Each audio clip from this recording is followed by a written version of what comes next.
Telak, Guntur Romli semprot Anies, kerjanya cuma merusak dan membahayakan, ditambah hambur-hamburkan APBD, ditulis oleh tim redaksi jurnal dari berbagai sumber.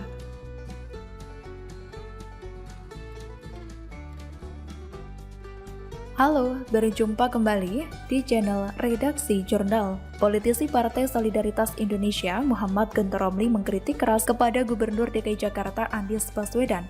Dilansir dari Terkini, Guntur Romli menilai proyek tersebut hanya merusak dan membahayakan, serta menghambur-hamburkan anggaran daerah.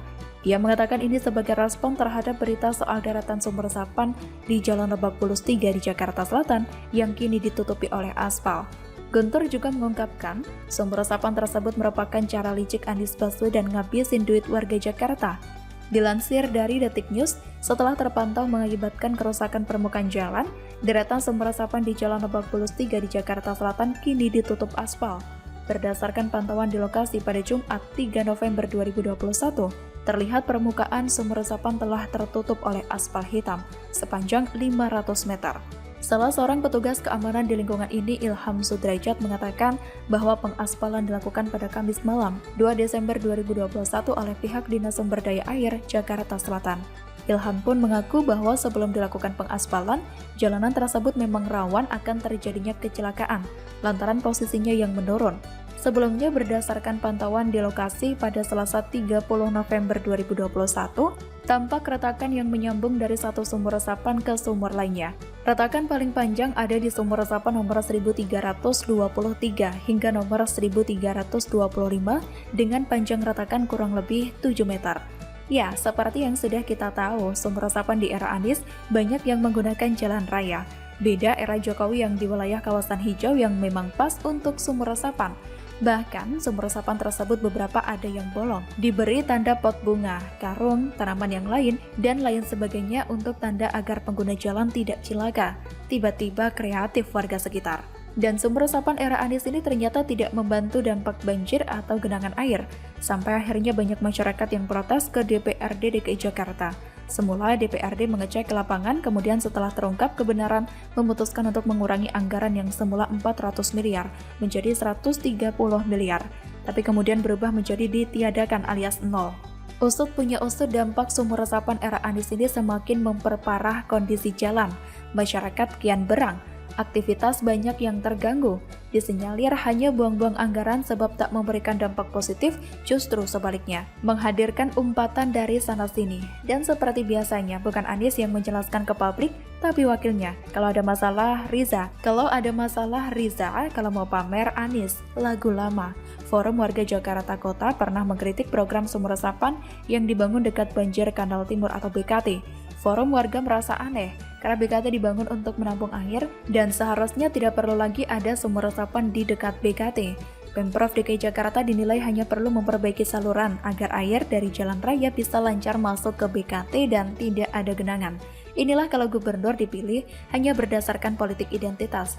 Semestinya warga DKI Jakarta melihat rekam jejak Anies Baswedan yang sudah dipecat dari menterinya Jokowi pada periode 2014-2019. Baru 18 bulan jadi menteri sudah diistirahatkan. Jika bagus tak mungkin kena reshuffle saat itu. Tapi mau bagaimana? Ibarat kata nasi sudah jadi bubur, mau dijemur hujan terus. Anies Baswedan yang oleh 58% diharapkan membuat maju kotanya bahagia warganya, seperti slogannya yang epik itu, justru memberi suasana sebaliknya, berantakan kotanya, dongkol warganya. Sumur resapan era Anies Baswedan terbukti gagal total. Indikator anggaran jadi 0 untuk 2022. Apakah masih mau membela ia ke pentas nasional? Hanya manusia yang memandang sesuatu dari sudut sempit dan tak mau objektif yang kiranya tak melihat fakta di atas. Sudah jalan 5 tahun jabatan Anies sebelum nanti bulan Oktober 2022 lengser. Program-program andalan Anies hanya jadi pemadi setiap di depan awak media. Bagaimana menurut Anda?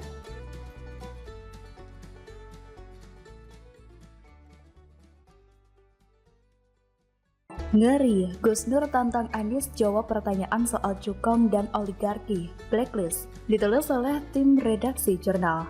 Maaf Pak Anies, kalau Anda nanti begitu jadi pengkhianat tanggung sendiri dosanya. Halo, berjumpa kembali di channel Redaksi Jurnal.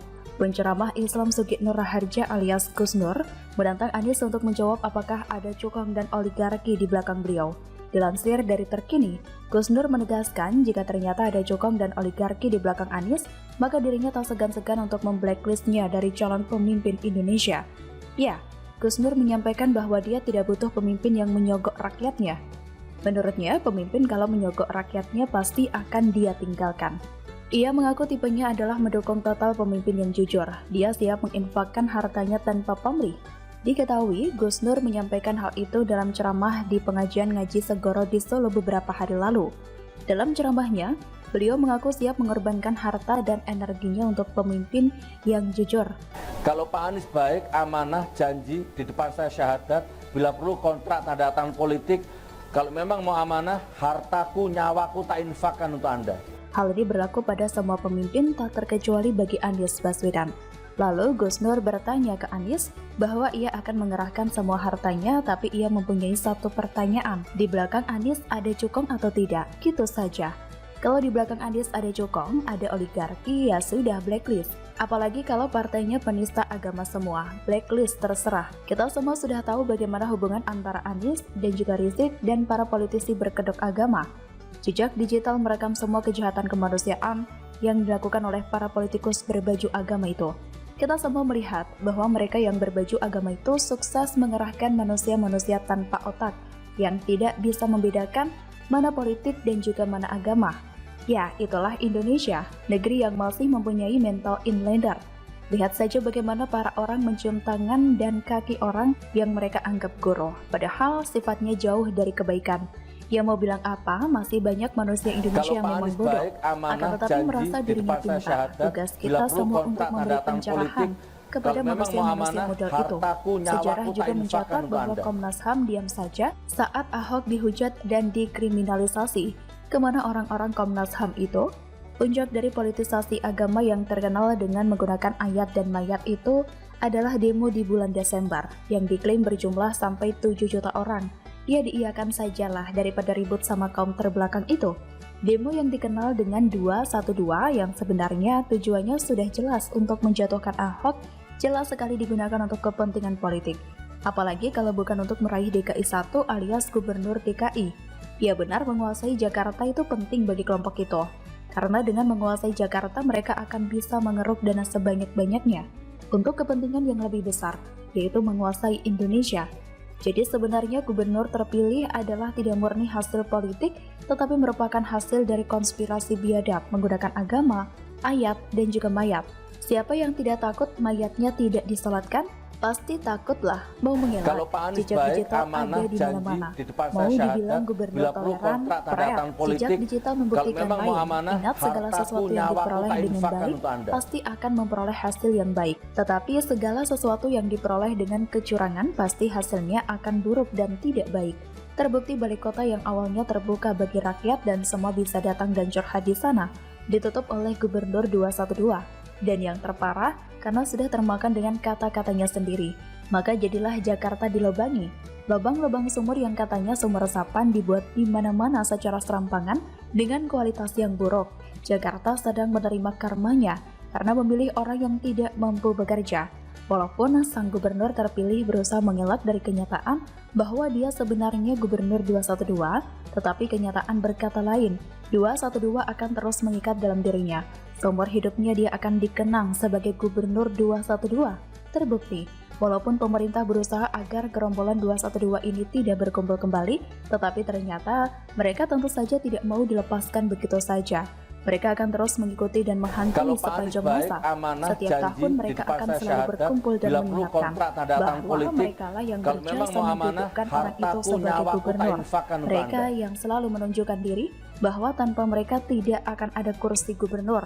Ya, kalau begitu selamatlah berdemo seumur hidup, supaya semua orang ingat bahwa dia itu gubernur 212. Jadi gubernur DKI sudah sepantasnya di blacklist ya. Kalau perlu jangan dikasih akses untuk maju sebagai kandidat Capres 2024. Bagaimana menurut Anda?